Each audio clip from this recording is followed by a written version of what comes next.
welcome to the Auto Guide Show. This week we have not one, but two SUV comparisons. Kyle goes to the Big Apple to see a little Subaru, and I get a hands-on preview of Nissan's latest electric car. But first, a word from our sponsor.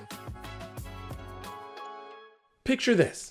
You're halfway through a DIY car fix, tools scattered everywhere, and boom, you realize you're missing a part. It's okay, because you know whatever it is, it's on eBay. They've got everything: brakes, headlights, cold air intakes, whatever you need, and it's guaranteed to fit, which means no more crossing your fingers and hoping you ordered the right thing. All the parts you need, at the prices you'll love, guaranteed fit every time. eBay, things people love.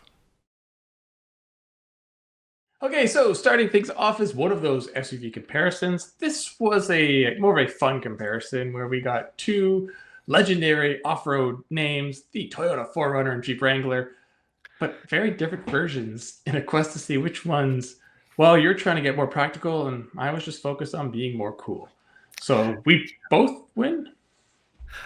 Yeah, even though you mentioned that like mine is the more practical and yours is the cooler, but then yours is maybe less cool because it's the plug-in hybrid Wrangler, and then mine is maybe also less practical because it's the on-road version of an off-roader. They're very odd, but I think that's the thing is the market is so saturated now, and these things sell in huge numbers that they have so many different variations because, why not satisfy whatever needs people have, right? And so the 4Runner is the limited, and it has these big 20-inch alloys and an on-road bias suspension, and that's fine, I guess. Damn it, Kyle! We could have a whole different angle to this comparison. Now that you said that, could have like, hey, here's two of the weirdest versions of these vehicles: the family-friendly on-road 4Runner and the plug-in hybrid Wrangler.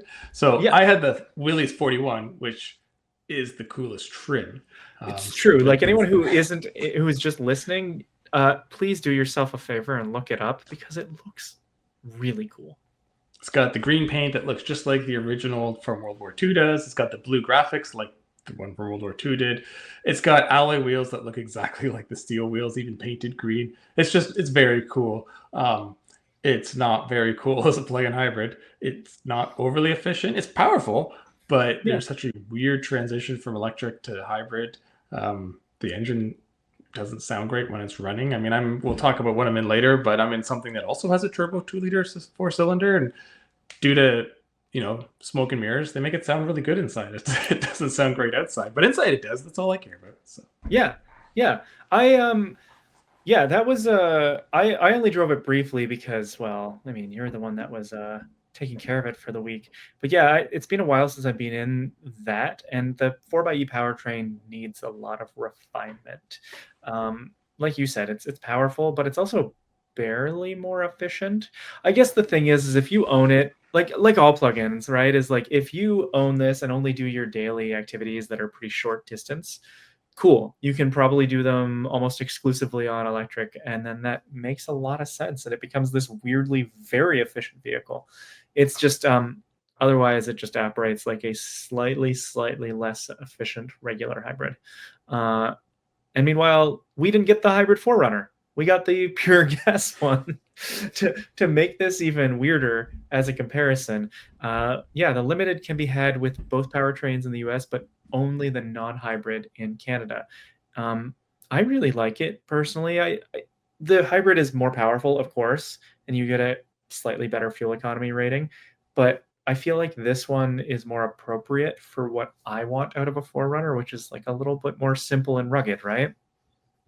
Yeah, I think this is probably the better of the twins from Toyota in the sense of just everything. I like the Land Cruiser a bit more because I just like things that are more odd, and it's the less known. Like this, we said it in the comparison. This looks like the last gen 4Runner. Like the styling is so similar, which I get. I mean, that's the look, right? Like, when's the last time a Subaru? Well, that's a terrible example. When's the last time a Subaru Outback looked different? But the new one's very different. But before that, it always looked the same. Forester. Let's stay with the Forester. Oh, but that too looks different. All right. Yeah. Subaru's not a good example. Crosstrek. I'll stay with that one. There we go. I can find a Subaru. Anyway, we got a lot to talk about. So let's move on to our next comparison. So these, by the way, that was a 5,000-pound Wrangler, which is just crazy to think about. Yeah. But these are bigger.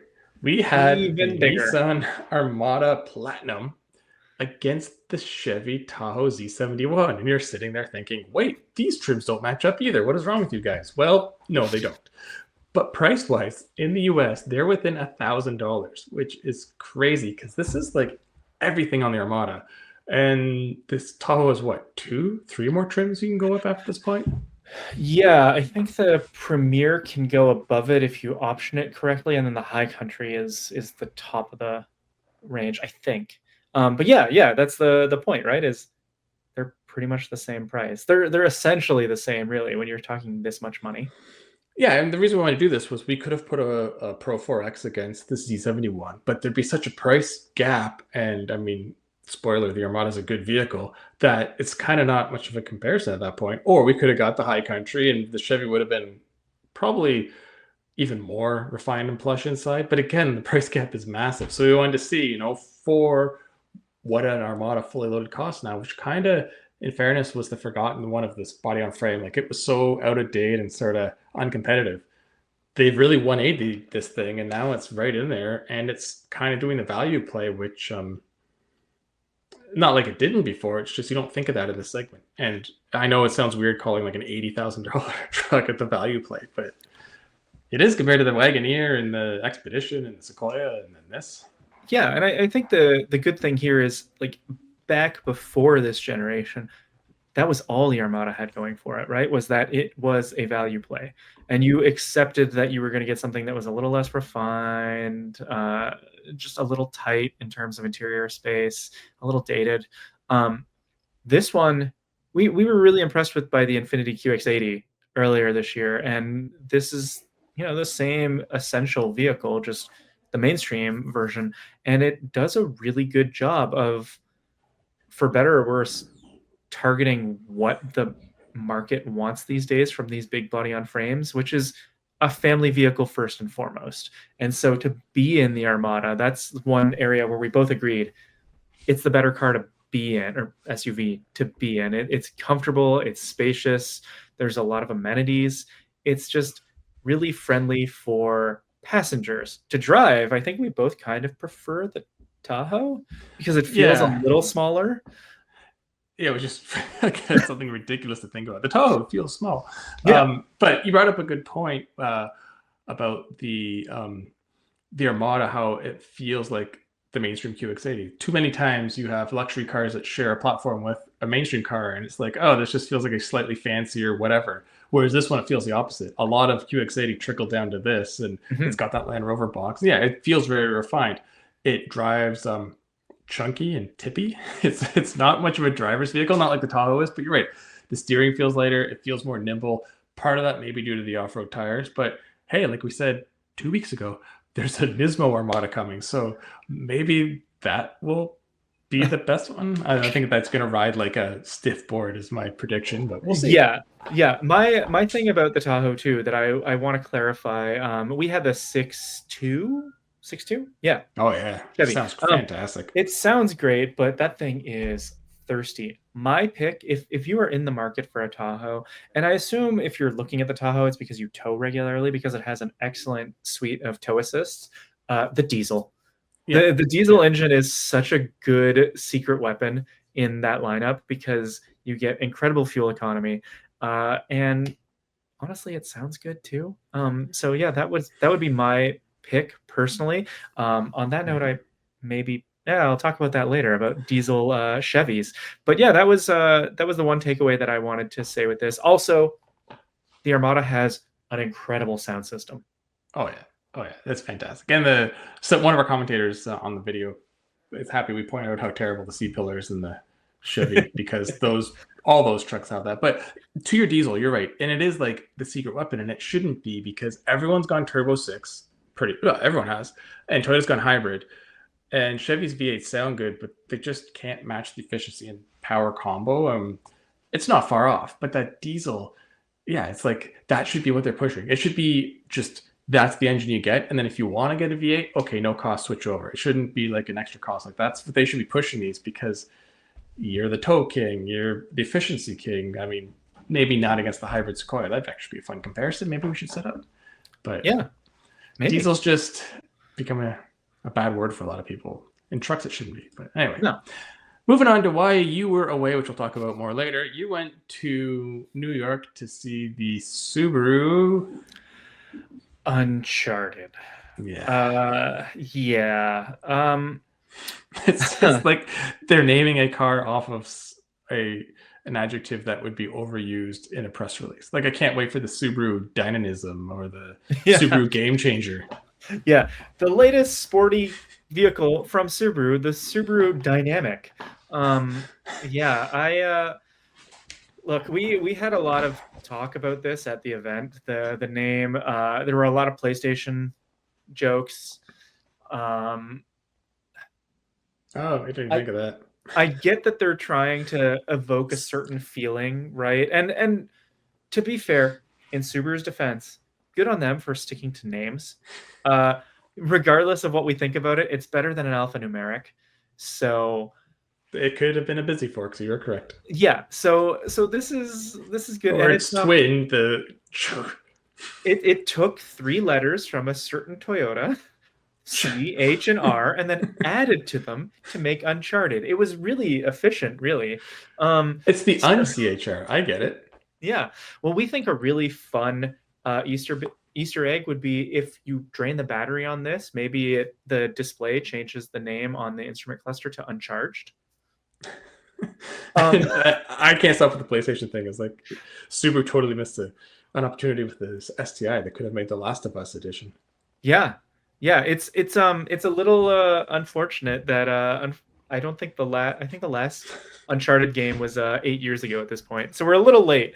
But car development does take a long time. So jokes aside, yeah, this is for those who may not have saw the debut back in May. This is essentially a Toyota CHR, but the Subaru version. So we now have 3 EVs from both Subaru and Toyota each that are essentially longer or shorter versions of the BZ or Solterra. So this is a very shapely coupe over kind of look. It's barely bigger than a Crosstrek, but it's still a 4-door.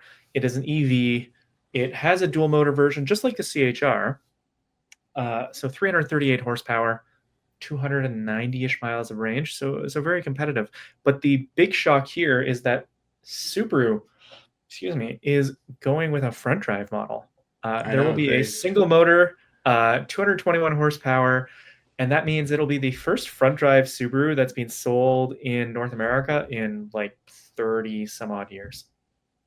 Oh, at least I'm trying to think. I mean, I know the Justy did, but I think the Impreza and the Legacy you could for a while, like when they first came out. But yeah, I don't.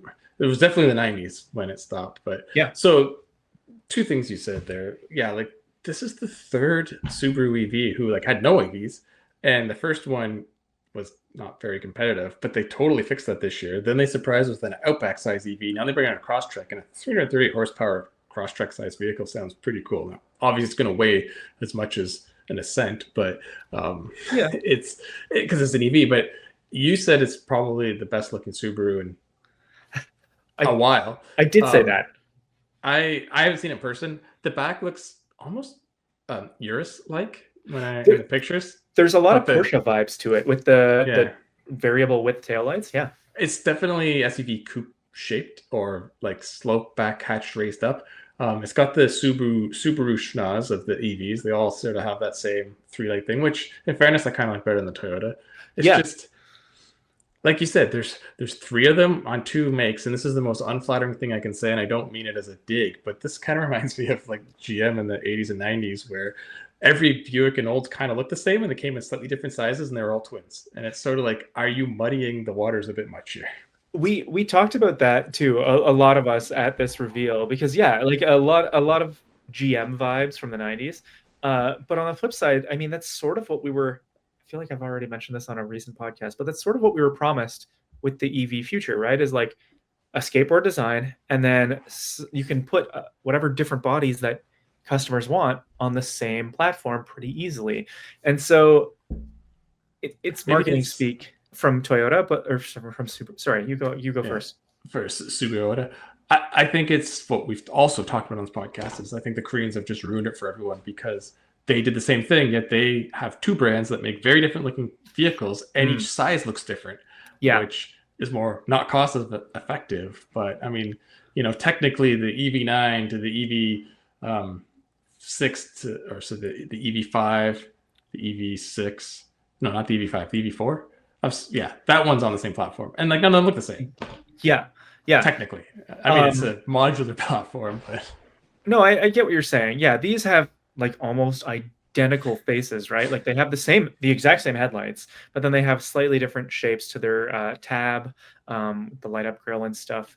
But what I think is interesting, and like, look, I know it's marketing speak from Subaru because they're showing us a new model, but the overlap here where it's like these are gonna appeal to different people, right? It's like someone who is shopping for an Outback, like the Trail Seeker as an EV makes a ton of sense, and I really like the shape of it, and I cannot wait to drive that thing. Whereas this is like, you probably aren't a family, right? You're probably not putting kids in the back regularly. Maybe you are, but like once in a while. And so with the addition of this front drive model, the entry price to this should be substantially lower than the existing Solterra. And then you end up with like a pretty affordable entry point into an EV.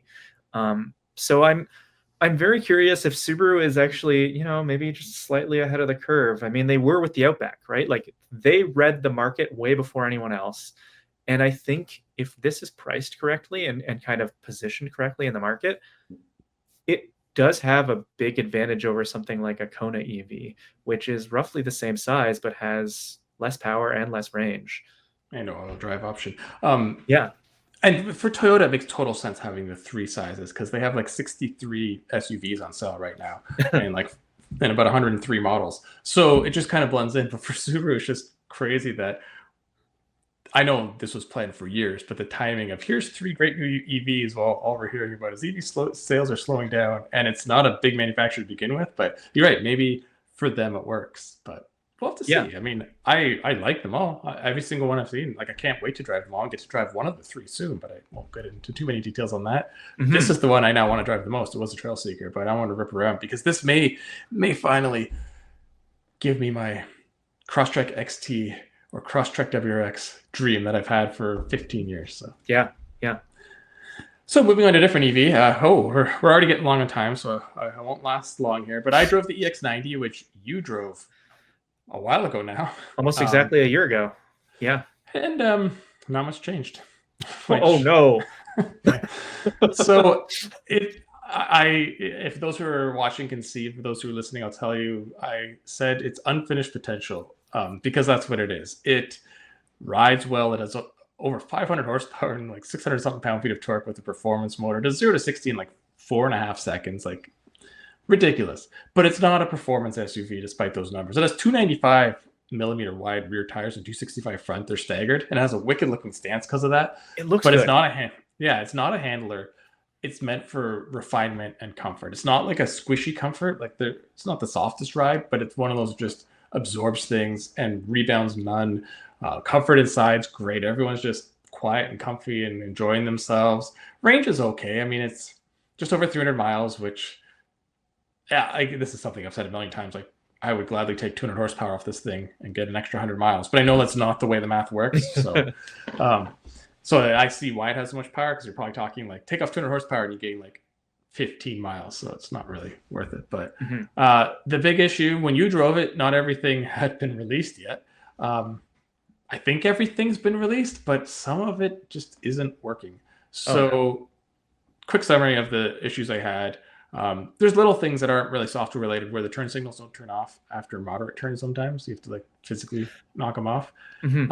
Every time I get in, I have to go through the menu and physically make satellite radio play again, which is not fun. Coming home from a 2-hour drive, I purposely charged it up there to make sure I had enough, and I was at about 70%, so I was more than fine. But when I got in it to start the drive, the display said /line miles and /line charge. It just didn't tell me what it was anymore. And I went through a couple different places I should be able to read it, and I didn't see it. So I drove home blind. Again, I knew I was fine, but if I didn't charge, I think I was going to be fine, but I would have been pushing it a bit more, and that would have been one. It's fine. It's just giving you a fun guessing game. You're Yeah, just supposed to, it's like a see what challenge. it does. Yeah. So when I got home, I searched, and this is not isolated to me. Apparently, though, if I always use Waze because I just love Waze and Apple CarPlay. Yep. If I'd used the built-in Google Maps, it would have actually shown me my range because it's built into that map. So, which Okay. is strange because clearly the car knows how much range it has, but it's a glitch displaying it. So Yeah. the next day it was back. But the oddest one, I mean, we've all had cars. I'm not picking on Volvo. We've had cars where the infotainment system crashes and doesn't come back for a day, freezes, glitches, whatever. I've never had one where I got back from being in town at my parents' cottage, turned it off. I was about 20 feet away. I got my dog. All of a sudden, it came back on. I don't mean like it unlocked. I mean it turned fully on, ready to drive with the audio system, which is amazing in this car, at full volume. It was pounding so loud, I thought it was another cottage or someone driving down the road. And I was looking around, and after about 30 seconds, we was like, "Oh, it's the EX90," and I went and turned it off. Never did it again, but yeah, and it's not like I sat on the key. I was just standing there, so very odd. But Yeah. these are all, except for the turn signals, software things that can be fixed and updated. And once they are, I think it's an attractive thing. And price wise, it's a little more than an R1S base, but it's well under a Model X or an EQS, so like other 3-row luxury. So it's positioned right. It just needs some bugs ironed out. Yeah. Yeah. Oh, geez, another thing I did. I didn't line this up right. So this is like EV week. So Yeah. Yeah. except for those gas guzzling SUVs we talked about earlier. The first late, four. And it's too late for us to talk about the news that Mercedes is pausing production on the EQs. That just came out just before we started recording. Yeah, but that's like EVs. a surprise to no one. And it's, I mean, yes, the EV landscape we've discussed before is kind of slowing, but it's also, we've discussed too, like the EQs just didn't hit like the iXs did for BMW. Like, yeah. Or the i4, all the i4s, the i models, yeah. And Audi too. Their e-trons were like first, but they were surpassed. And I mean, I will see probably 5 to 10 eyes before I see an EQ or a e-tron on the road. Yeah. And I live in an area where people buy those sort of things because whatever. Anyway, but let's talk really about an affordable, approachable upcoming EV. This is actually not bad timing because this is going to be battling head to head with the Uncharted space front wheel drive. Like their specs are going to be so close, and I'm sure the pricing will be close because the new Leaf is now a crossover, even though it sits lower to the ground and is smaller all around and has a smaller roof line, but its styling is very SUV coupe-ish. Seeing it in person, you realize there's actually a lot more other vehicles styled in. So there's the obvious Aria look to it. There's the new Murano looked in a bit in the front, but in the back it has a very Nissan Z taillight setup. Yeah. And it has the katana blades in the roof. They're hidden, but they're there. So it's got some cool styling cues. And seeing it, I was surprised. The rear seat is fully spacious enough for me. The roof slides down a bit by the window, but I had a good 2-3 inches still above my head, and I'm 6 feet tall. Knees were nowhere near it. It has translucent panoramic roof, and you can either make it completely opaque, make it completely covered, or if you do it halfway, it has the back seat covered and the front seat not, and it writes the word Leaf in the roof with the so it's I have some like shots in the video. Yeah, it's just pretty cool. The layout of all the features and controls is good. It's got a cool Bose system. Like it's a good step up. It's just interesting they had to depart so far from what the Leaf was, but I kind of get it. Cars in general aren't selling as much, and EV cars, that was the market when the Leaf came out, but we've kind of really moved away from that. Like where's the Bolt and like all those cars, right? So I think they're going the right way. Pricing is what's going to dictate this car. If they keep pricing, they're not going to keep it where the Leaf was because it got ridiculously cheap at the end of its life.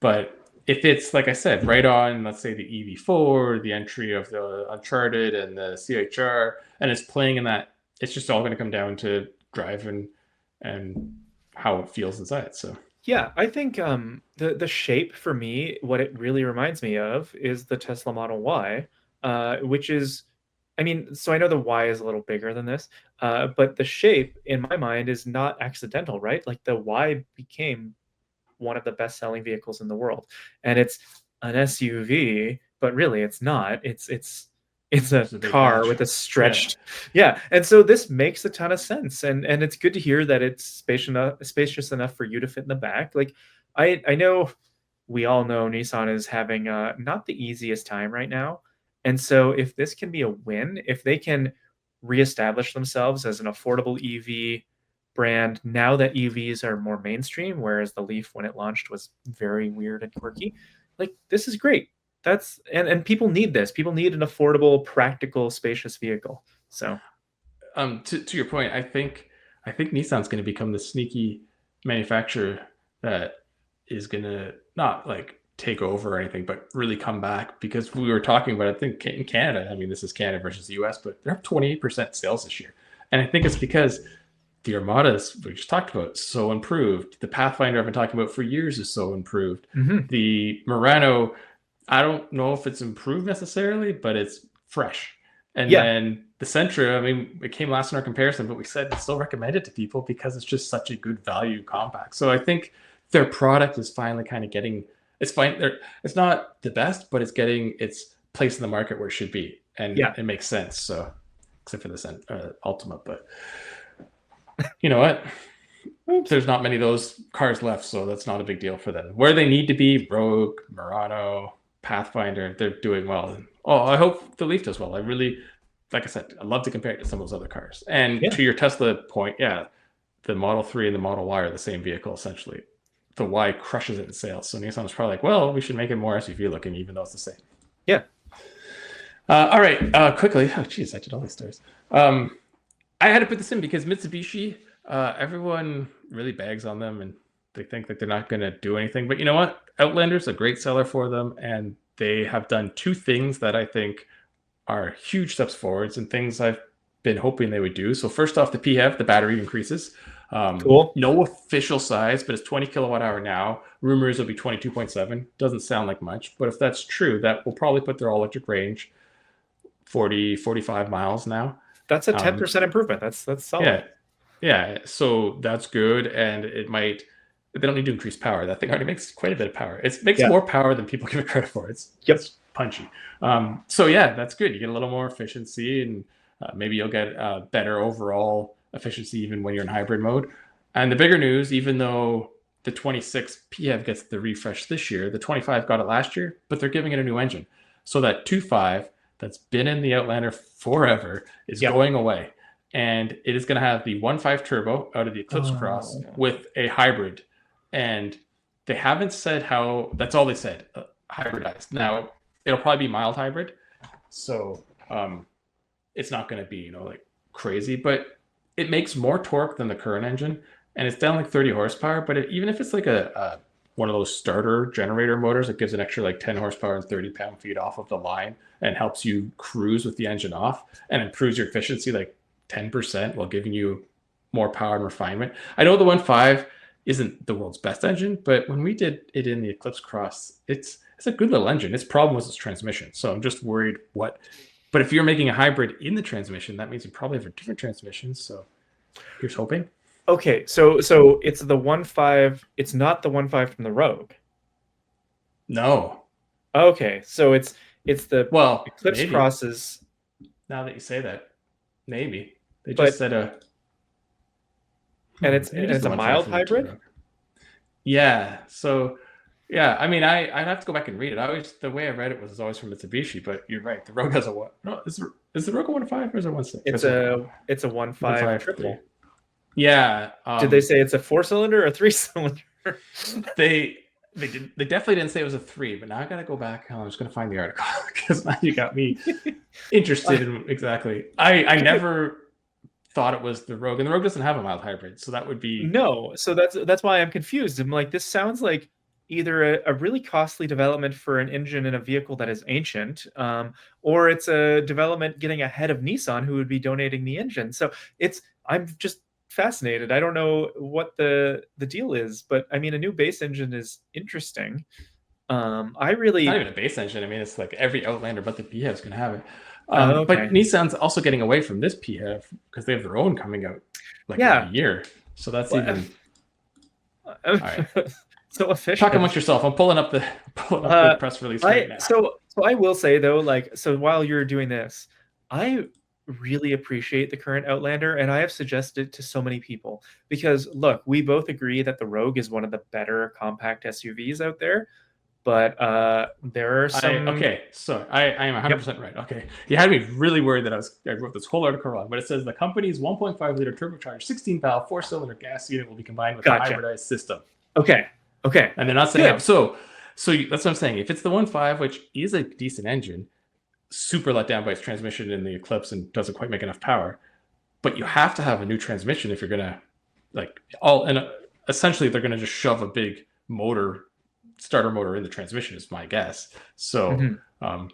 yeah, let's hope. It doesn't say, it just says, and they say the new powertrain will deliver increased torque and drivability. So they never say power because it's like 150 something versus 180, so that's But a if big it's gap. so sorry, I'm making you look back again, but it's a mild hybrid or a hybridized? They just say hybridized. Okay, They because didn't. if it's a hybrid, then you'll get more power than probably more power than the Eclipse Cross, so you're getting closer to 180. So I would I don't take think it's going to be full hybrid. I think it's going to be mild. I yeah. think it's just, so the PF, for instance, it Mhm. has the two motors, right? Like the Yep. big powering motor and the starter. I think they're just going to take the motor and potential transmission out of it and attach it to the 1.5 turbo. And if that's the case, like I'm fully speculating, I think that's a great combo because you're Yeah. going to have, like 165 ish power, but you're going to have like 190, 200 feet of torque, improved economy, way better drive experience. Like the 2.5 was okay in that vehicle, but it was just dated. Like all the 2.5s in those. I just Yeah. drove the Sportage, and that was, I haven't even talked about it on the show, but that's sort of its letdown is Mhm. only Subaru still makes it feel somewhat okay, but after driving the hybrid, even it's now like, I'm done with Yeah. that engine. So Okay, well, this is great news. I was just saying before, like I have recommended the Outlander to so many people because it is basically a Rogue with an additional third row if you need it, an emergency, and yeah, and a reliable though unrefined engine. So cool. Looking forward to it. yeah, and the Noir trims back if that matters. All right, very last story, and we need to get through this fast because we Yes. are way over time. You drove the Camry SE all-wheel drive. I was just gonna not include this because it's old, but It's a you Camry. made a you made a good point. Is it a big Prius now? It is, and there's nothing wrong with that because the new Prius is good. And to be fair, the Camry's been good for a while. It's just we grew up in a certain era where Camry was uncool, and now sedans maybe are cool again because everyone drives SUVs. I don't know. The thing is the Camry is so much car for what you pay, and it is very efficient now that it's all hybrid all the time. There is the all-wheel drive model. I would say, unless you live somewhere where you get a ton of snow all winter long, stick to front drive. This thing has what, 5 inches of ground clearance, maybe. Like, the all-wheel drive might help you get started in slippery conditions, but it's not going to help you with any decent amount of snow on the ground. You're still going to get stuck because you just don't have the clearance. Yeah, it's really comfortable. It's really quiet in a way that SUVs just can't really pull off. And I like how it drives. All the Toyota cars now are on the same platform, and it's just really clean and predictable and easy. And yeah, I think this is a really good car for people who don't actually need an SUV. You don't need more car than this. I would just say maybe get a different trim. All right. Well, with that, we will take a break on the Auto Guide Show brought to you by eBay Motors. And when we come back, well, it'll be me coming back. I will be talking with a special guest with Greg because Kyle was away when we recorded that. And then Kyle will be back after I talk to Colum F1 to talk about what's next. And we'll keep it brief, we swear, because we need to wrap this show up. So we'll be back in a sec. Picture this. You're in the garage, your favorite room in the house. And you're tuning up your engine with parts you found on eBay. Every piece is just locking perfectly into place. You step back to admire your work, hands covered in grease, and because you're committed to driving that thing further than the odometer can handle, you start to think to yourself, you know what, I could probably also use some new brakes, some shocks and struts, and this baby deserves a new air filter. So you head right back to eBay. You can find any part you need there, it's unreal. From wipers and headlights to cold air intakes, exhaust systems, and even that turbo you've had on your mind, eBay is the stocked garage of your dreams. And you've got eBay Guaranteed Fit. Because eBay knows DIY fixes can be major, and mods are always intense, so you need to know that these parts guaranteed to fit every time before you dive in wrench first. And in the off chance you order a part and it doesn't fit, send it back, simple as that. You know what you love more than the car itself is driving it. You're serious when it comes to engine maintenance, and you're locked in when you're headed into a build. And that's exactly why you start with eBay, minor fix or complete overhaul. You want to get your ride back on the road, and you've got eBay Guaranteed Fit. So eBay created My Garage, where all you have to do is add your ride's info and get the exact parts that fit. When you see the green check, you're a click away from that part clicking perfectly into place. So now that you know all that, imagine standing at that open garage door looking at your car you love more than anything, knowing that anything is possible. Whether it's keeping it on the road forever or turning it into something that's never been on the road before. Because with eBay, your garage just got a whole lot bigger. Get all the parts you need at prices you love, guaranteed to fit every time. eBay, things people love. All right, welcome back. We have our special guest with us, but quickly, we also have Greg joining us. He's filling in for Kyle, who's on assignment. But William, if you can just describe what you're up to and who you are for our listeners. Yeah, my name is Will, automotive journalist. Been around different sites, The Drive, autotrader.com /oversteer, I think it was called, for Doug Gamiro. Currently working with Hooniverse, with Jeff Glucker. So mostly new car reviews. Started in a variety of places we can chat through, just kind of figuring it out as I went. And did a lot of new car reviews, some events. Used to do some little bit of racing here and there. But yeah, happy to be on. Yeah, been around in different places. I think everyone has in the US. I'm If sure, you yeah. lasted this long, we don't have as many in Canada, but we've all been on the handful. I've kind of only been at 2. It's been different, but yeah, I stayed to work with Jeff. I know Jeff, known him for a long time, and we had Camille, the East Coast correspondent, on this show a little while ago. I do some virtual racing with him. Yeah, actually, I should see him. Not see him, but I should talk to him tonight. Yeah, so he was on a couple weeks ago. So yeah, I know your Hooniverse crowd quite well. So. Nice, yeah. Camille's got a lot of. Yeah, he's an interesting dude. I like him a lot. Actually met him in a Gran Turismo race, amateur race where I got this hat, and we were doing a pro-am. And at first I was like, who is this guy? And then after a while, we just kept cutting it up and laughing, and comes across kind of terse at first, but he's hysterical. Well, that's what I run, a Gran Turismo, just Fun League. So for nice. GT7, yeah, a bunch. We have actually some other writers on it. You should join if you have the game. But anyway, on to what we're talking about. Yeah, for sure. So we always ask this up front. What got into cars? Is it something you got into, or are you sort of born into a car family? It was interesting. My dad had a lot of cars. He had like a 57 Chevy before I was born, and just a really eclectic mix of things. I think the thing I inherited from him is having a lot of different cars. I'm not sure. He sent me his car list at one point. It's in the dozens, but I think I just bought my 43rd car recently. So I tend to, and that counts having multiples at the same time. But I sort of got into cars really looking back, probably like Motor Week. Like Motor Week was filmed a few hours from where I grew up, and Maryland Public Television, and it was just kind of something I would sit there, and I think the dorkiest thing was I'd watch the guy get in and like adjust the seats and press the buttons and things. I was like, I'd like to do that at some point.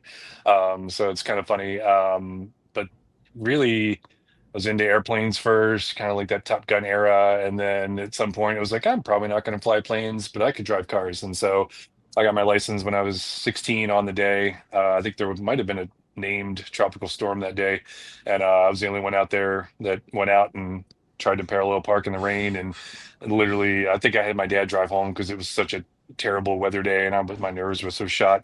But I probably started driving quickly a little too early. And so I probably got lucky. I did roll my Nissan Pulsar 3 weeks after I got my license. So went around a corner too fast, and the back end went out, which is funny since it was front wheel drive, but there was some loose stuff, and I just froze and hit the brake harder because at that point our driver's ed in the US did not teach any level of turn into the skid, don't brake too hard, like nothing. So it hit the ditch and rolled over a couple times. I was fine. They actually ended up fixing the car, and it was never quite the same as you would imagine. So that was my first sort of like foray into driving quickly and realizing that I needed to improve the driver, not the car. Um, so from there, I just sort of learned to try to write better and be on camera and do certain things. And literally, I think the journalism angle was a fake it till you make it. I had a friend that ran a website, and I was just kind of like, "Can I write some stuff?" And he's like, "I don't make any money off of it." It's like, "Okay, cool." So just kind of started like we would compare each other's cars and just silly things like that. Websites called Right Foot Down, still around, but not a ton of people are contributing anymore. But a bunch of people that are reasonably well known now in the various media outlets came through there and just kind of said it was the Jalopnik opposite lock, era of just like, hey, I want to write some stuff. And so just kind of started fooling around, and that's kind of where I ended up today. I'm curious, do you have like a memorable like moment in this business? Like I feel like we all have these almost like pinch me moments where you're like, oh hey, I got to do this. I got to go to Maranello or like, Yeah. Go ahead. Definitely one of them was probably this pro-am. Like there were all the pro Gran Turismo drivers, and in GT7, how they show all the names of the people and they pop up and give you advice and things. Like a lot of them were there at the New York event, and that was a little surreal. There was a big, they were doing play-by-play and announcers, and they gave us a little bit of practice time, but not a ton. And so that was one of those moments, like being on stage driving. Like you had to hop in after your pro driver got his stint, and I was just like, how did I end up here? This is strange. And then Camille and I were standing on some sort of a Staten Island ferry cruise after that, with like open drinks and bar and things with all the drivers, and I was like, this is weird. Like I don't know who any of these people are, but it was such a fun event that even though I had to experience it with Camille, I, we're sort of Hooniverse frenemies now. We were just texting yesterday. His daughter's going to school near here, so he was talking about maybe coming by. Yeah, there's a handful of times I've either been filming something or maybe out on a track and just was sort of like, this isn't my car, and these people want me to drive faster. Like this is great. It's too bad Kyle's not on today because his previous job before AutoGuide was working at GT Planet. So he's been to quite a few of That's these cool. Oh, I'm sure. Yeah. World Series events and whatnot. I don't know how many guys Yeah. participated, but Yeah. he went to the one in Montreal this year. Oh, nice. New Okay. York was after that. Shout out to someone else who got their license on their 16th birthday, like me. But up here in Canada, we have 8 months minimum till we can drive solo. We have to drive with someone for quite a while. Oh, interesting. Like, I think ours, Yeah. that's on the front end. So like 15 and a half. I think we have 6 months where you have your permit. And this was a while ago. I think it's a little different now. And then we have what they call the Cinderella license. You can't drive after midnight for the first year or something. My guess is they probably improved a lot of that, or maybe worse. I don't know. It's hard to say. We have graduated licensing. They call it, so you get your G1, then your G2, then your G. That sounds and a lot more G1 fun. You drive with That sounds someone. like Gran G2, Turismo. yeah, G2, you're same thing. You can't drive at night with other people in the car. Yeah. No alcohol, like 0, as opposed to the 0.08 limit, stuff like that. But, Okay, that's fun. But before me, like I was like the start of it because my sister wasn't. Back then, they got what they called the 365. And it's basically you had a learner's permit for 365 days, and you had to go into your license before that expired. So they're like pushing you into getting it. Whereas when I did it, you could not even try for a year, or you could knock it down to 8 months with an approved driving school on the list of approved schools. So my daughter's 18 and she has very little interest at the moment. So I'm trying to take her out driving a few times, but she's just like, I'm good. I don't know. It's nowhere I really need to go. I'm like, okay. So hearing how many cars you own, it's glad to hear that, because people think I've owned a lot of cars, and I've not owned that many. It's just I've never had more than one car because I don't have room. So I'm always swapping out my daily. I'm actually itching to get rid of my current car and get something else now. But You got the sickness. That's how it is. Amazing how many times you'll convince yourself, well, it's because we need the extra room. And once I had kids, I'd use that as a like, but we can't keep this. It's great, but we need more room, or we need different blah blah blah. And you definitely convince yourself that this is the right decision.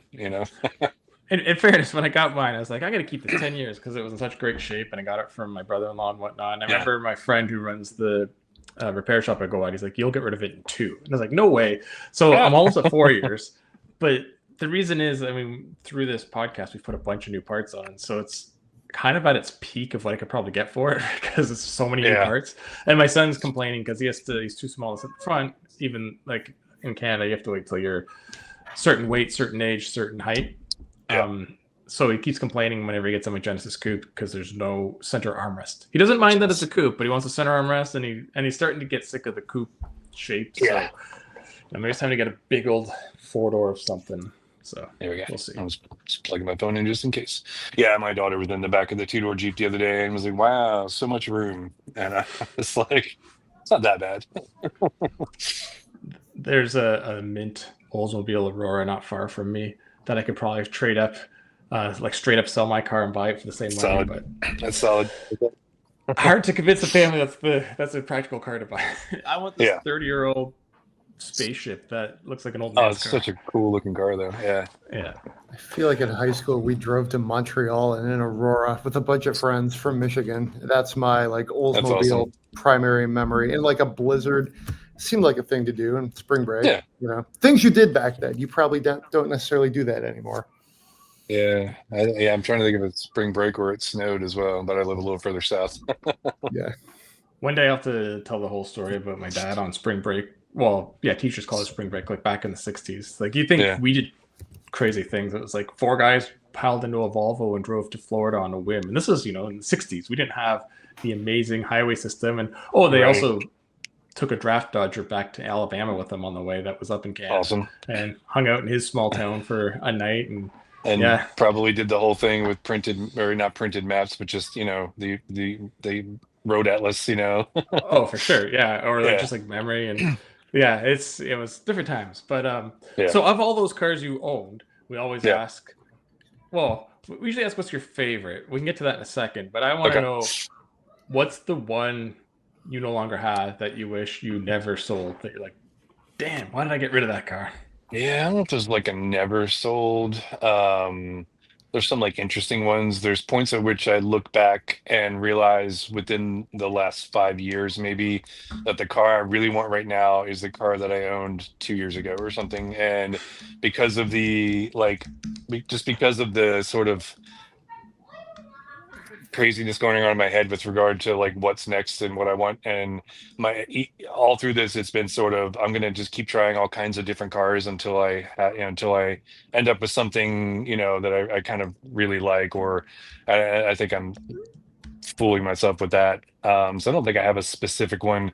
Probably more, which cars could I have bought for reasonable money but didn't. I know everyone has those, but I remember looking at like FD RX-7s and Mark IV Supras and 3000 GT VR4 and all those that were like under 20 grand with low miles. And if I had just bought it and kept it, not for value, but just because I would really enjoy it. You know what I mean? There's not like investor type stuff, but just through the 90s 2000s, those cars were just like thick on the ground with like, they were everywhere and reasonably priced. And especially, I don't know, of all of them, I had a buddy that bought a red NSX for 25,000 maybe, did track days and things, and then got tired of it and got rid of it. And just when you see one of those now, you're just like, wow, like, and that those actually have appreciated fairly well. But just some of those really fun 90s 2000s cars that looked great, went quick. And I think the FDRX-7 is one of the best looking cars of the last 100 years. Like, it's just such a great looking car for how reasonably, well, not simple it was. The engine and transmission combo was anything but simple. But just the design was so sort of classic looking. Like if that was still in my driveway, I would just sit there and stare at it because it's such a good looking car. It's I feel like funny a you bring lot. up. Sorry, go ahead, Greg. Oh, I was gonna say, I agree with you, Will. I feel like a lot of that design really holds up well, maybe even better than it did at the time when we all just kind of I took it wonder, for yeah. granted. It was just So, a neat looking car at the time. yeah, I agree. Yeah. Yeah. It's funny like that specific car because it's funny how cars go from absolute like don't touch poison to collector. Because I owned a RX-8 and when I bought mine used, it was Yep. 04. Yeah. I Yeah. bought it in probably 08, I'd say. Yeah. And at the time, I could buy the RX-8s cheap because people were scared of them because those first 2 years had so many engine problems. Yeah. And I could also get an FD for actually $1,000 or $2 cheaper. And I remember looking at them thinking, Yeah. like, oh no, that's got a turbo and the rotor. Like, I don't want to touch that. Like, I'll just Yeah. get the RX-8, and then not even 10 years later, it's just like, what was I I thinking? have But no rotary alignment whatsoever. In fact, like the LS swaps and stuff, I see that and go, yeah, if I kept it, it's probably what I would have done at some point. Like I think a V8 sounds the best, and it would have been more reliable. And although like no project car is ever reliable, like I had friends with really wild project cars that seemed like they could be reliable, or they swapped out an unreliable engine for a reliable one, like a Honda engine in a Lotus or something, like an Esprit, and like it seemed like a good idea, but everything that connects the engine with all the other stuff, there's always something going to go wrong. Like every project car I've ever known, that I've ever had or had a friend have, just never really worked yeah, that's a good as point. often as they thought it was going to, even though they said this will make it reliable, and then not really. Yeah, if you're gonna engine swap, like the older the better, almost because of what you Mhm. said. People who've swapped WRXs and Miatas and Yeah. RXs with LS. Well, Miata's a little easier because there's a million kits now. But Yeah. when I was in my rotary club and kicking myself, I didn't get the RX-7 because my 8 needed an engine, an engine and transmission, 2 clutches, coil pack, all in like a year. There was a guy with an FB, and he had just a simple Ford 4.9, like the 5-liter out of a Mustang from late 80s. I think it even had the automatic, and that thing flew because it was so light and it was bulletproof. And because it was so old, I think he literally just put the cage cluster into the little area from a Mustang, and that's all you needed. Oh, that's funny. It was connected. The yeah, last and you FD. I was gonna say, you just powered the radio and the heaters, and off you go. Yeah, the last FD I remember not buying. I didn't buy it because it was automatic, but it had like fully, like everything was new, like through the warranty, the engine, transmission, like a bunch of stuff had been replaced. But I was like, it's an automatic. That's not fun. But like in hindsight, I probably would have really enjoyed it long term because I could have swapped some stuff and just enjoyed the shape of the car. You know what I mean?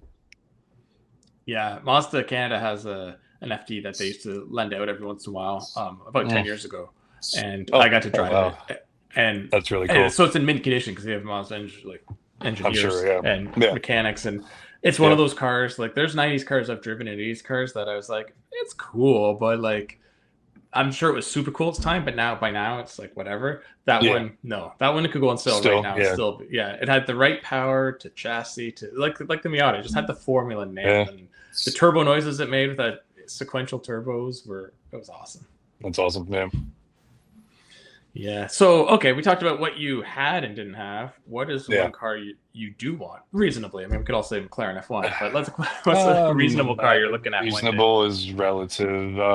Probably an RS6 Avant.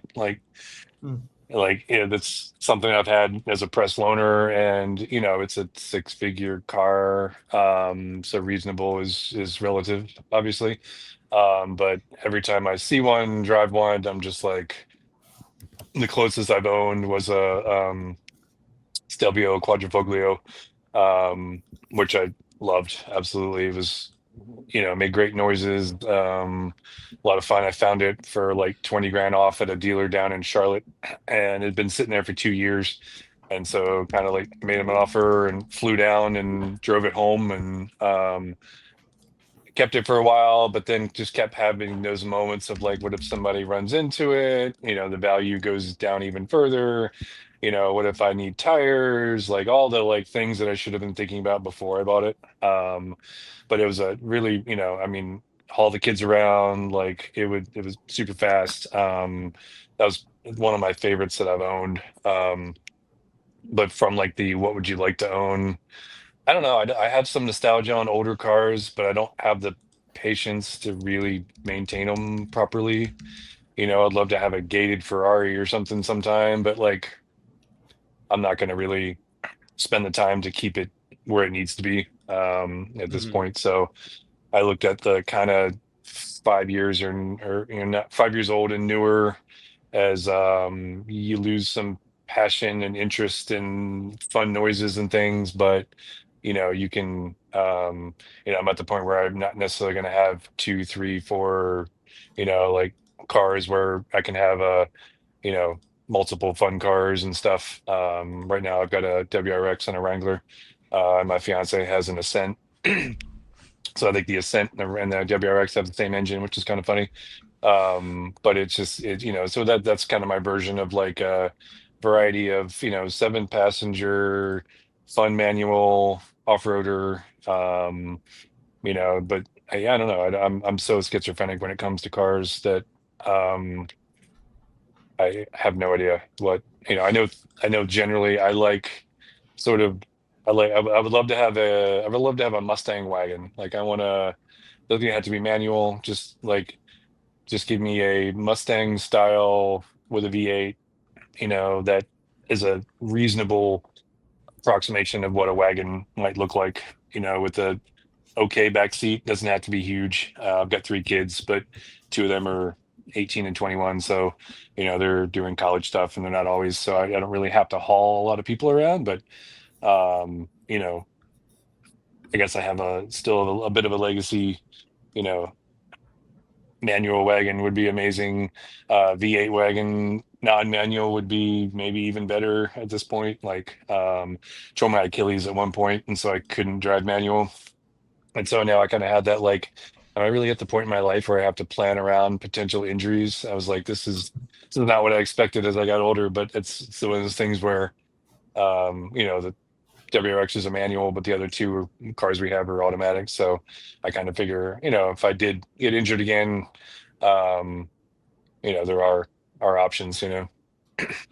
There's a Yeah. Mondeo wagon rolling around Virginia, according to Reddit. I So, you're thinking I don't need to Mustang know type that. wagon. I don't know. I Yeah, mean, yeah, yeah. Part of it's the noise. I've had a lot of V8 Mustangs, and just that sound is, multiple times. Some of the Mustangs I've gotten rid of. I thought, that was I probably should have just like held on to that. Like I'd still enjoy driving it. I haven't had a Mustang, or no, I haven't had a V8 yet. That's the one thing that I It's want yeah. want to do next. But every car I've owned's been manual except for my SVX because it wasn't an option. Yeah. And my WRX, I was auto when I worked for Subaru because it Okay. was a crazy deal to get an ex executive car there. And I wanted to try the CVT WRX, but Yeah. I'm at the age now too where I still love manual, but Yeah. my next car might be auto because it just makes things easier if my wife has to drive it every once in a There's been while. times where as much as a manual purist as I've been over the years, where I came across something and was like, oh, that sounds really fun, but it's an automatic. All right, let me drive it. Okay, that's still fun. And like most of the press cars I get are automatic. Occasionally we get something manual. But it's almost like I'd like to be able to have it as an option, but it doesn't have to be like a daily driver requirement anymore.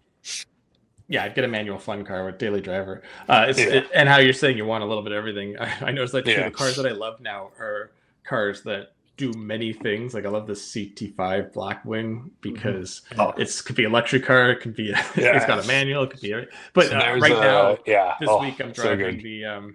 the Maverick Lobo, and I'm surprised how much I like it because it Yeah. drives kind of like a WRX. It has a pickup bed. It has 4 doors for my family. Like it just does so many things, and it's got Yeah. a dual clutch, so it's still kind of fun to drive. I was like, Yeah. I Yeah, could take this. you hit a couple of like haven't never done's. I've never owned a truck. Something like the Maverick Lobo I could see because it looks interesting. reasonably practical. But one of my favorite all-time press cars was the Cadillac CTV. Just I remember they dropped it off in the rain, and I had it in just sort of relatively normal mode, and it drove pretty well. And I started playing with the sorry, CTSV.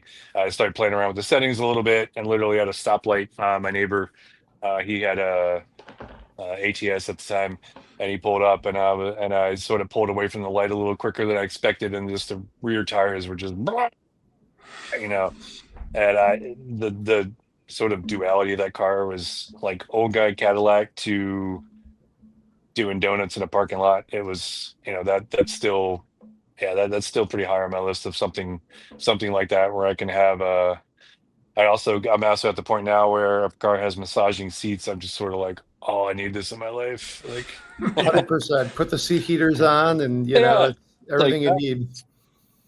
yeah. No, I Yeah. had the XC90 with the massaging seats last week, and I was just at one point sitting in it, just sort of like, this is great. Yeah. Yeah, it's funny. Sorry, go on, Greg. No, I was just going to ask you, do you have any Viper positions? Your car taste is just so Yeah, all over I'm the. I'm pro Viper, but I feel like you have to be committed to that bit. You know what I Yeah. mean? Like you have to be. I feel like that's one of those where like when they were reasonably cheap, it would have been an interesting sort of angle of just like something you have. Like there's a house not too far from here that I was sitting at a stoplight one time and I looked up and they had a bunch of random cars, and I posted on something and said like I feel like I could be friends with these people, but one of them was like a old original RT10 under a cover and just an eclectic mix of like a wide body 3 series and just like a weird mix of just fun, clearly like interesting stuff. It's one of those like I respect it from a distance. Like I don't know if it came down to my own money if that's where I would go. You know what I mean? Yeah, I think you put it pretty well. Commit to the bit. Like you can own You like got to be in. Yeah. yeah. So Yeah. I'm with you there. Yeah.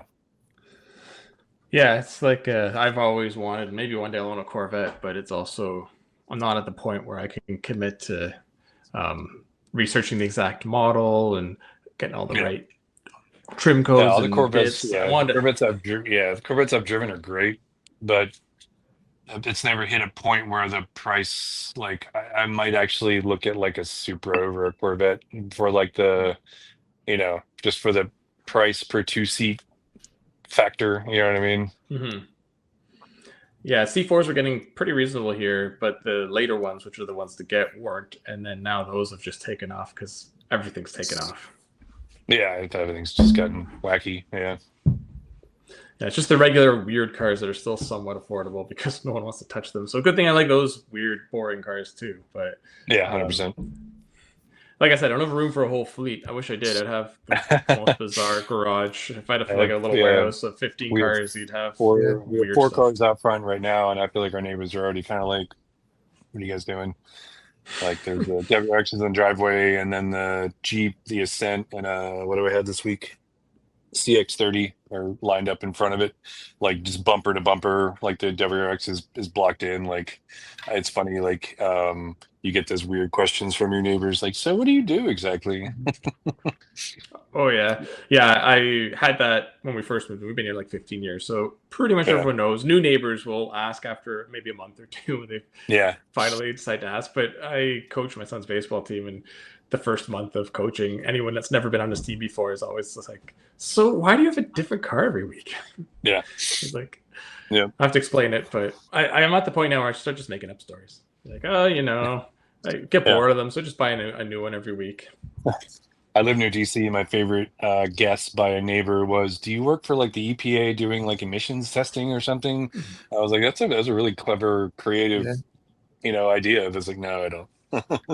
My favorite is one time a neighbor asked me if I was a repossessor, and I thought, That's pretty good. Yeah. Not only do I repossess the cars, I keep them. I keep them for a little while, yeah, and they're all new. Right. Yeah, got to make sure they're still in one piece before you give it back. Exactly, you got to test it out. Yeah. I don't get any of those. I just always get car dealer or drug dealer. But I never get Yeah, any it's creative pretty ones. common. Yeah. Oh well. So where can people find you today writing? What Mostly publications are you? pretty much just Hooniverse at the Okay. moment.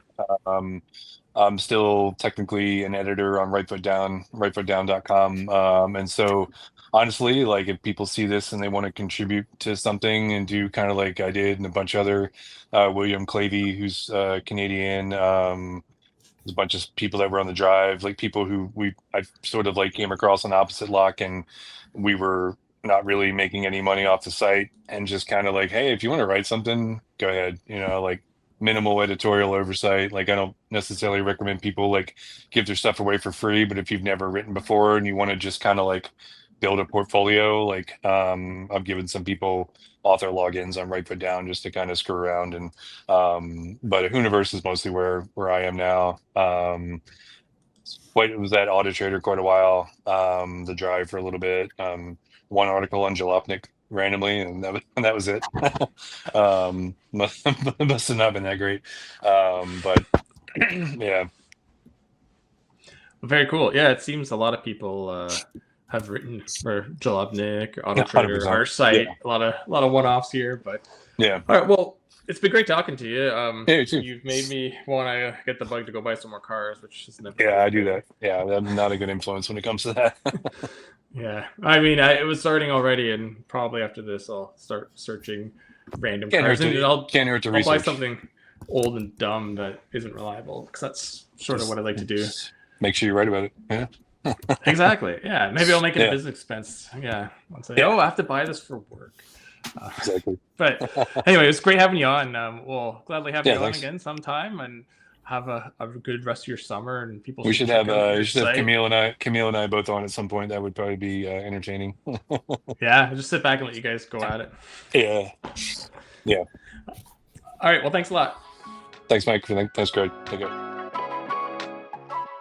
Okay, welcome back. We have Colum once again joining us. Sorry I was away last week, but nothing happened at all last week of any sort of consequence. So it's a good week to miss. I just talked over Kyle the whole time. So I know he's not like, Formula One's biggest fan. So yeah, I just yapped. And he was happy to have that because then he didn't have to just sort of strung it together. So, well, since someone's unemployed, maybe you can replace me. You'd be a good correspondent to have on here. So here, the first story of the day, it looks like the rumor is, there's always rumors, that Perez has like already worked out a deal with Cadillac to join the team. So the story is that he will, it'll be made official either at or after the Hungarian Grand Prix. I'm not sure why. But I was just checking here. When's the Hungarian Grand Prix? It's like late 2 weeks. August. Oh, sorry. I'm thinking of the next race. Yeah, it's like the first one after the break, right? Yeah. So it's August 3rd. August 3rd. Yeah. Because the Belgian GP is the 27th, and the Hungarian Grand Prix. So it's the first one before the break, because this isn't the official break. I know. Even though we're like in a break, it's so weird. Yeah. I know, exactly. It's like there's been no racing for 3 weeks, but we're not in a break. Okay. Yeah. So August 3rd is when apparently that would happen.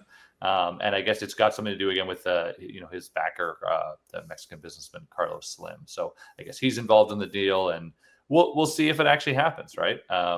It does. Yeah, I think he'd be great, and increasingly his as we see everyone else who drives that Red Bull do terrible, he starts to look less and less terrible by the day. So, and he was solid all along, and when Red Bull didn't have an impossible to drive car, there was some pretty wicked fights where he was defending and ensuring Max got a championship. So so Perez career might not be done in F1 yet. So yeah, you know what? I mean, he never really had a great team till he was on Red Bull. I mean, Force India, Racing Point, whatever, like 17 names they had over the years. They're okay, but not like Cadillac's going to be good. But you know what? Let him be the number one driver for maybe the 3 years as you're working on your engine to get the team established. And we're one step away from the dream team that Cadillac should have to just get maximum attention. Is Perez your driver, Bottas your second driver, Ricardo your third driver / ambassador. You would just steal all the attention and headlines and whatnot every week. So Yeah, it'd be great. Bottas has been making the rounds all over the place, still keeping busy. He was there was a funny video of him at one of Antonelli's press conferences asking a question. You saw that? He's like, it's like, how important is the third driver in the team? So he just showed up, and Antonelli's like, "Oh, we have a new press member," and I don't think anyone in the press even saw him sneak in. But that's just he just, even if he was the third driver now, if he's going to be an actual legit second driver, I see why they haven't announced it, because he's under contract this year, so you're gonna have to wait till. Well, I know the silly season starts soon, but at some point, they can't just steal him now. But he'd be a great third driver too for Cadillac. Just make him wander around and do this stuff. Yeah. I mean, I think Bottas is, personally, I'd bring him on. He'd probably be my first choice as a first driver. He'd probably be the first guy I'd pick. I'd probably sign him before I sign Perez, but I'm not sure. Oh, speaking of Bottas. Yeah, I was going to say sign them both, and sort of like McLaren, just have two guys that could be one and two, like especially because like you're not fighting for championships, so you're not going to have that like they're both mature drivers, and they're not going to win championships. You could sit them both down and say, guys, this is really a team effort, and this is what you're brought on to do. Yeah. And I think both of those guys have proven in the fact that they're willing to play a team game. So I think they do it. It could be solid. They could be much better than you would anticipate based off of there's not always this talent of driver to pick up, right? Like it's just the way that the chips have fallen with all those rookies this year. So to your point, they both have been sort of second to the superstar of the series. So you could say like, hey, you're not going to be number one necessarily, but go out and you don't have to worry about anything. And they've both raced for various cars over the years. So you have perfect people to tell this new team, you're way off here, or you're on the right track there. Whereas a younger person wouldn't know any different, really. So. Exactly. They've both driven numerous different cars and have great experience. Numerous different capabilities. They've both been in fantastic cars, and they've both been in terrible cars. So they'll know sort of where you're sitting right now. So. Yeah, they sure have. Are you in the first one or the second one? Exactly. Is this Mercedes in its heyday? Or are you in the kick-stopper? Boo. And I guess what Bottas was Williams too once upon a time, so I don't think they were quite as atrocious back then.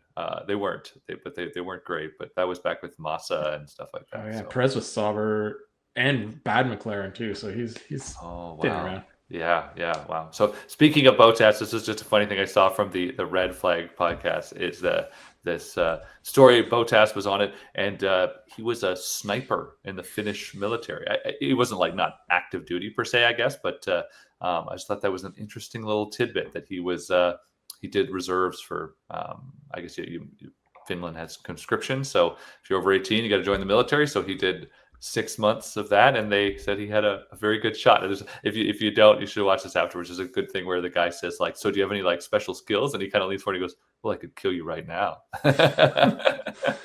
So he's one of those guys that like it seems pretty down to earth, but it's funny because you see people, us, like, what'd you do for your life? Well, I worked in an office. I mean, in fairness, we have pretty cool jobs compared to a lot of people, but it's like this guy, he was a sniper and a Formula One driver. Oh, he's also a superstar at social media. Like, this guy just is living the life. Yeah, he sure is. So this is just my every single week, and you missed something actually while you were away that I can't remember what it was now, but just more on that was we talked about this last week, that the Toyota cars, their new sports cars that they had at Goodwood, they were driven by on the Sunday by the Haas race drivers, which is interesting. And though recently there's just this news that Haas is basically going to be doing some testing with their older cars at Fuji Speedway with Ryo Hirakawa, who we've seen do some FP1 testing, and another driver named Sho Tsuboi, I think is how you pronounce it. And he's another Toyota Gazoo driver who will have never driven an F1 car until now. So I'm going to keep just pounding on this, that Toyota is coming to Formula One. And that's my prediction, and I'll stick with it, and I'll keep driving down I'll tell all the stories as it goes. I think it's going to happen. So, yeah, I think Behrman's going to have a new teammate sooner than later.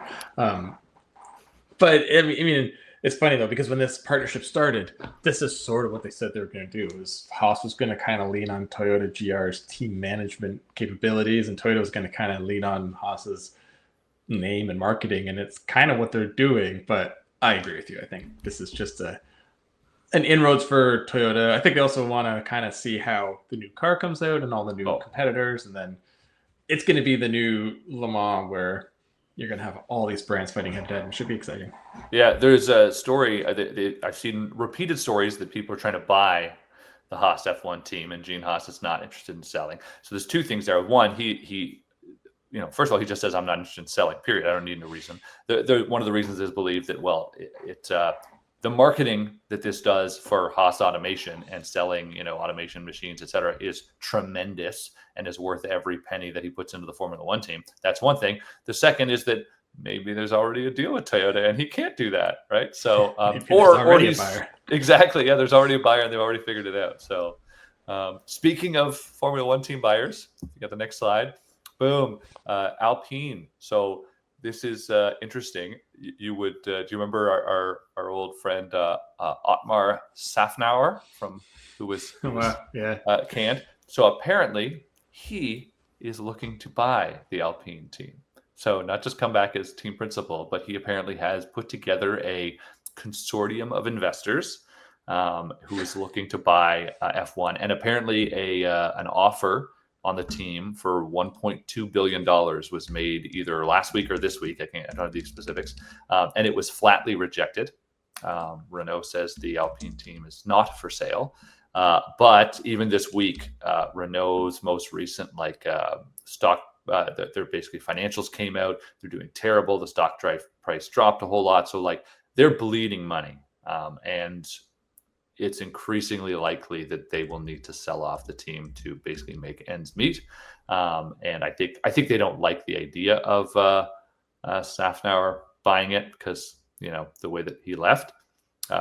They canned him, so that just sort of doesn't sit well. But he's apparently interested, and he's got people backing him, unless, of course, that whole consortium of sports figures who bought in 2 years ago with Ryan Reynolds and Patrick Mahomes and stuff like that, unless maybe they want to up their stake and buy the whole thing out. We'll see. But I thought I was like, what? And then I started digging into this, and there's a ton. Not only is it legit, but just based on the financials, it looks like almost an inevitability at this point. They just can't afford to keep running this team. Who's the other principal that left this year? I don't know. From Alpine? Yeah. Oh, that was there was the guy who was sort of temporary, right? I guess there was multiple, right? Because there was Oliver Oakes who left because he was, or is he even? I don't know. That was the whole scenario with his brother, basically. Yeah, so that's what I was thinking. Oakes. So maybe Ottman can reach out to Oakes and his brother, and work out some sort of backing. Man, his brother's really into this. He got some funds. Yeah, maybe they call it. Yeah. I hope they last, and it's too bad Porsche. I can't remember who they're going to partner with backed out, but could you imagine in a couple of years if you had Audi and Porsche and Cadillac and Ford with Red Bull and Honda with Alpha or Aston Martin, right? Yeah. Aston Martin, and you still have McLaren, Mercedes, Ferrari, and Renault. You could have had all these manufacturers. And then Toyota with Haas. There almost wouldn't be an independent team. It'd be really crazy. But you're right. Alpine stopped making their engines because Renault's was so out of date, and they didn't want to invest in it. They switched the name. I think I get they're trying to push this brand, but I think that was a mistake because how many regions is Alpine sold in? Maybe as many as Renault, but Renault's the big name.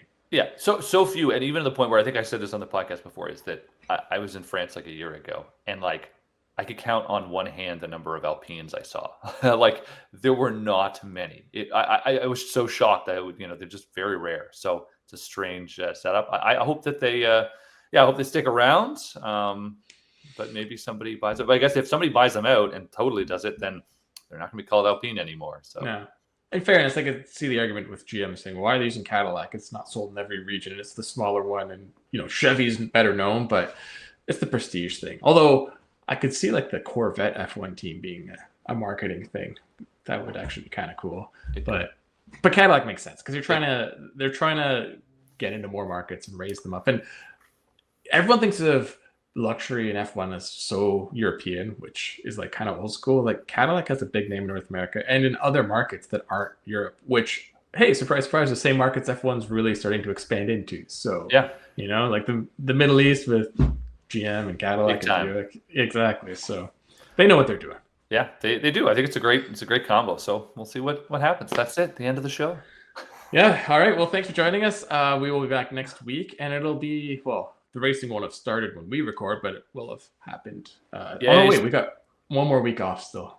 No. Next week we're back. I'm so confused. This double summer break is so weird. It's like 3 weeks off, 2 races, and then what? Like a month off. Yeah, but we got Spa coming, which is always a great show. So over under on rain. I say no rain because they moved it to this time.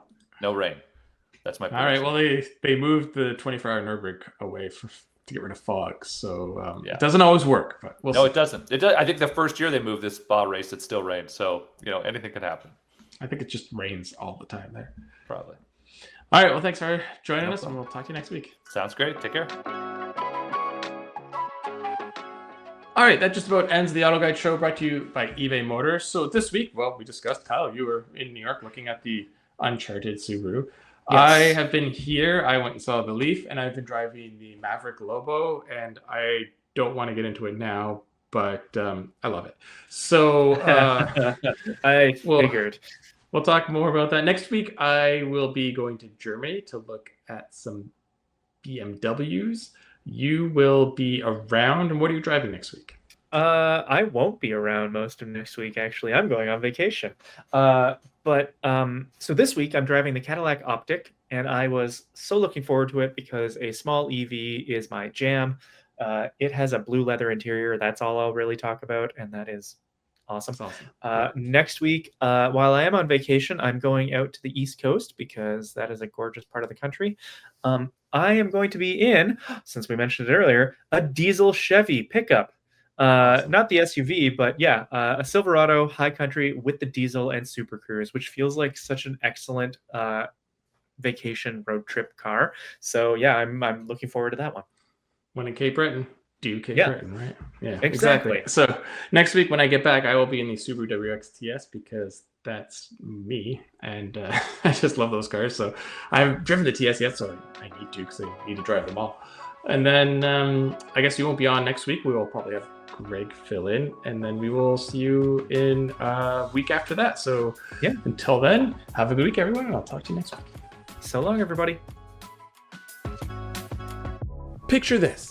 You're halfway through a DIY car fix, tools scattered everywhere, and boom, you realize you're missing a part. It's okay, because you know whatever it is, it's on eBay. They've got everything: brakes, headlights, cold air intakes, whatever you need, and it's guaranteed to fit, which means no more crossing your fingers and hoping you ordered the right thing. All the parts you need, at the prices you'll love, guaranteed fit every time. eBay, things people love.